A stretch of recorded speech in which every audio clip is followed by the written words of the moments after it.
agora, ainda dentro do nosso tema de dermatologia, após DST, manifestações cutâneas, micoses superficiais. Bom, eu falo aqui micoses superficiais porque nós temos também as micoses profundas, né? Estudadas em medicina interna, infectologia, pneumologia e na clínica médica de modo tão variado. Mas nós precisamos, já para um tema extenso que é a dermatologia, nós vamos ver só as micoses superficiais e que merecem nossa atenção, primeiro porque são doenças extremamente comuns, então vale a pena ficar atento para até possíveis complicações e doenças do dia a dia que todo mundo já confrontou ou vai confrontar no seu consultório, no seu ambulatório. Bom, elas são chamadas as dermatofitoses, né, ou tinhas, né, que são causadas pelos fungos chamados dermatófitos, né, que são fungos que precisam de queratina para sobreviver, não são todos os fungos que são assim, mas no caso das micoses superficiais nós vamos estudar os fungos dermatófitos, ou seja, fungos que vão precisar de queratina, ou seja, onde tem queratina? Na superfície corpórea, né? Eu vou ter queratina em unha, pele, muito rica em queratina, cabelo, muito rico, pelos. Então, esses dermatófitos, né, as dermatofitoses, as micoses superficiais, vão estar aí por conta dos fungos dermatófitos terem essa necessidade da queratina, né? Que é uma proteína, a queratina, ter a necessidade da queratina para sobreviver, né? Temos alguns a citar aí o tricofiton, epidermophyton ou epidermophyton, como queira pronunciar. O fato é o microsporum, são dermatófitos importantes, causadores aí de doenças de estudo relevante em saúde.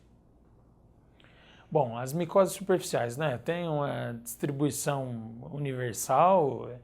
Eu não tenho uma região do planeta que eu tenha mais ou menos micose, não necessariamente é só em região mais úmida e mais frio. O fungo, na verdade, ele é cosmopolita, né? Ele está em todo o planeta, quase todo tipo de fungo, e os dermatófitos não são diferentes. O contágio, ele se dá de forma por contato direto, ou seja, isso é importante, né? Por meio não só do contato pele-pele, mas muitas vezes, e até na maioria delas, o contato por fomites, que é o quê? Utensílios de uso íntimo, né? Cortador de unha, tesoura para cortar unha, alicate de cutícula, escova de cabelo. Claro, não é um simples contato único que vai fazer a transmissão de uma micose superficial. Mas se você tem uma pessoa, muitas vezes, de contato contínuo que está com uma micose, a sua chance, evidentemente, fica aumentada, seja pelo contato direto, corpo a corpo, ou fomites, né? Roupas íntimas ou lençol que você entra em contato, um cortador de unha, por exemplo, são situações que propiciam efetivamente o contato. A denominação aqui da micose, claro, vai ter uma dependência topográfica, por quê? Se ela estiver na unha, ela vai ter uma denominação específica. Se ela estiver no cabelo, ela tem outra denominação, na pele e assim por diante. Mas a própria denominação, o próprio nome já define onde a micose está e não é motivo para preocupação. Bom, ainda aqui falando nas micoses superficiais, temos a tinha do couro cabeludo, né? Ou seja, uma dermatofitose do couro cabeludo, né? Que é a dermatofitose mais comum em crianças, né? Muitas vezes você vê aquelas crianças em creche, atende criança que está com uma área de alopécia. Pensar principalmente numa dermatofitose, né? Numa micose superficial. Só isso? Não. Mas é o que primeiro tem de vir à sua cabeça como diagnóstico, né? Normalmente em crianças, é mais comum em crianças, ou seja, e crianças muitas vezes que têm baixa higiene, situação de confinamento, como eu acabei de citar, né? Orfanato, creche, colégio que passa muito tempo junto, ou seja, contato íntimo, seja por fomite ou contato direto. Situação das micoses superficiais, importante pensar isso. Situações de confinamento, baixa higiene. Eu vou ter, por vezes, uma lesão do folículo piloso, e com essa destruição do folículo piloso, automaticamente eu tenho a queda do cabelo, né? E também tenho uma descamação do couro cabeludo. Importante fazer diagnóstico diferencial, muitas vezes de uma dermatite seborreica, de uma caspa muito avançada, mas isso não é tão comum em crianças. Então, criança com alopécia, pensar numa dermatofitose, numa tinha do couro cabeludo, tinha do cabelo, né? Importante isso. Bom, nesse diagnóstico da tinha do couro cabeludo, né, dessa micose superficial, o exame é direto, né, com uma coleta diretamente ali daquela lesão de alopécia, onde caiu o cabelo, antes de iniciar o tratamento, evidentemente.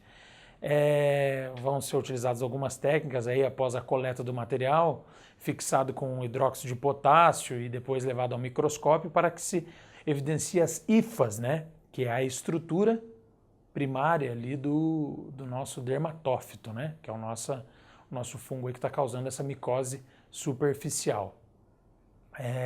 Ainda dentro da tinha do couro cabeludo.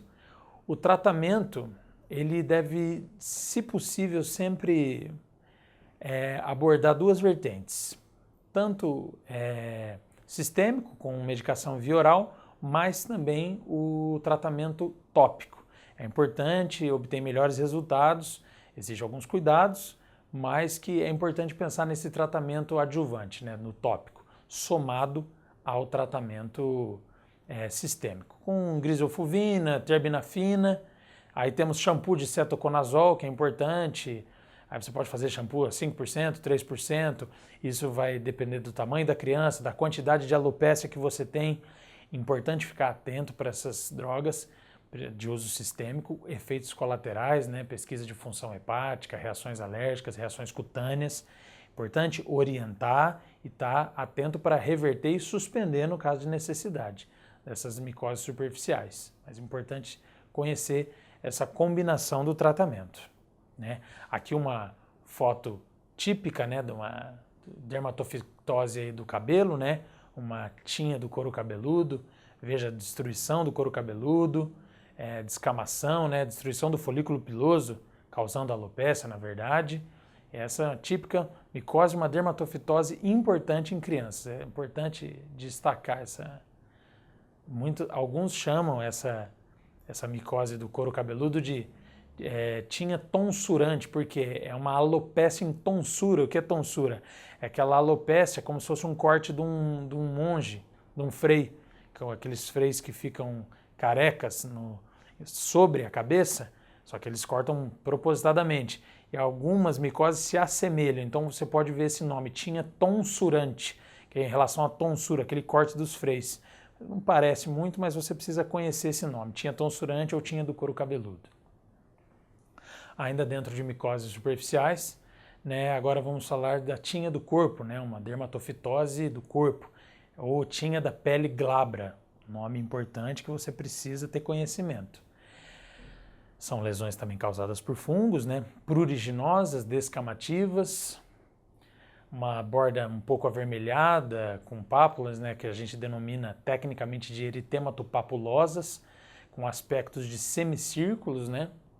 O tratamento aqui, no caso de micose superficial, quando tinha da pele glabra, ou seja, tinha do corpo uma dermatofitose da pele do corpo, que não do cabelo, você vai fazer, de modo geral, um tratamento somente tópico, diferente do couro cabeludo, que é sistêmico e tópico. Aqui, um paciente que tem imunidade normal, você vai optar sempre por tratamento tópico, cetoconazol, clotrimazol e essas opções. Sempre diagnóstico diferencial importante de fungo. Muitas vezes nós atendemos nos consultórios ambulatórios, qualquer mancha branca as pessoas tendem a pensar que é um fungo. Não é bem assim que funciona, então atenção para essa situação, né? Temos aqui uma típica situação de tinha da pele, né? Ou tinha da pele glabra, o nome. Veja, essa típica em semicírculo, eritematopapulosa, né? Lesão bem definida, mas uma típica lesão de dermatofitose, tinha da pele ou tinha da pele glabra. Importante aqui, tratamento preferencialmente cutâneo. Ainda aqui em micoses superficiais, falar agora de uma clássica dermatofitose que é a onicomicose, né? Que acomete a lâmina ungueal, ou seja, acomete a unha, né? De modo geral, esta dermatofitose tem mais prevalência em países mais frios. Por quê? De modo geral, se utiliza calçados fechados, mas alguns números são questionáveis. O Brasil, que é um país muito quente, existe um grande número de pessoas também com dermatofitose, ou seja, a onicomicose, né, uma dermatofitose na unha, né? seja na unha do pé ou seja nas unhas das mãos. É muito comum aqui no Brasil, mesmo não sendo um país frio, né? Leveduras e fungos não dermatófitos também podem causar onicomicose. Só a título de conhecimento, mas são bem menos comuns que os dermatófitos, que são aqueles fungos que precisam de queratina para sobreviver. Isso é importante, que às vezes uma levedura pode causar também. Então você tem que ter o conhecimento sobre esse aspecto. Bom, são 4 formas clínicas típicas da onicomicose, né? Tem a distal e lateral, que é aquela mais comum, a forma clássica da onicomicose. Temos também a branca superficial, temos a subungueal proximal e distrófica total. A diferenciação ela não é tão relevante no aspecto do tratamento dentro do seu consultório. Você precisa conhecer, mas ela não é tão relevante no curso clínico. Claro, cada uma vai ter uma manifestação que pode, muitas vezes, uma vai exigir um tratamento um pouco mais agressivo, talvez até tratamento cirúrgico, mas de modo geral você precisa reconhecer uma onicomicose. Basicamente é o que você precisa. A onicomicose aqui, o diagnóstico não só é clínico, como você pode fazer um exame micológico direto, que é o quê?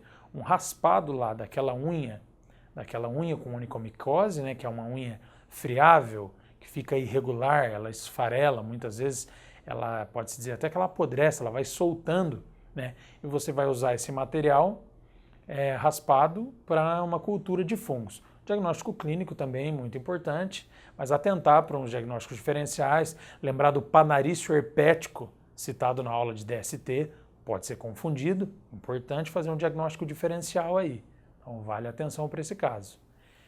Bom, vamos atentar então para o tratamento da onicomicose, que tem a importância de se utilizar tanto tópico como sistêmico, só na questão do tratamento sistêmico, para orientar o paciente na função hepática, né, não usar álcool ou drogas hepatotóxicas, que podem dar prejuízo severo e importante para o paciente. Então há essa necessidade de orientação, né, no tratamento aqui da onicomicose. E, junto com esse tratamento sistêmico, adotar um tratamento tópico que pode intensificar, não só farmacológico, mas por vezes também uma curetagem ou mesmo até a retirada de toda a unha.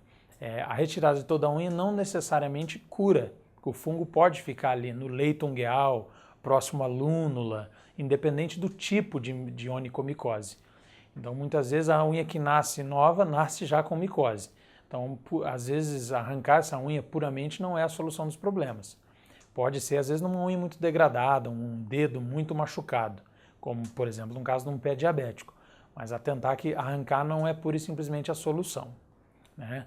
Temos aqui uma onicomicose, ó, veja, uma um pouco mais esbranquiçada, mas a unha fica irregular, fica friável, espessada, infiltração, né, fúngica subungueal, há um espessamento da unha. Lembrar do diagnóstico diferencial, como o panarício herpético, como eu citei, mas aqui nesses 2 casos uma aparição clássica de onicomicose, né, que é a nossa dermatofitose acometendo a unha, que encerra o nosso estudo de dermatologia, o estudo amplo que merece ser muito aprofundado, merece ser esmiuçado, mas dentro do programa de prova nós procuramos concentrar o que havia de mais objetivo e relevante nesse estudo, não só para atendimento médico, evidentemente, mas pensando também na sua prova. Encerramos aqui então a dermatologia.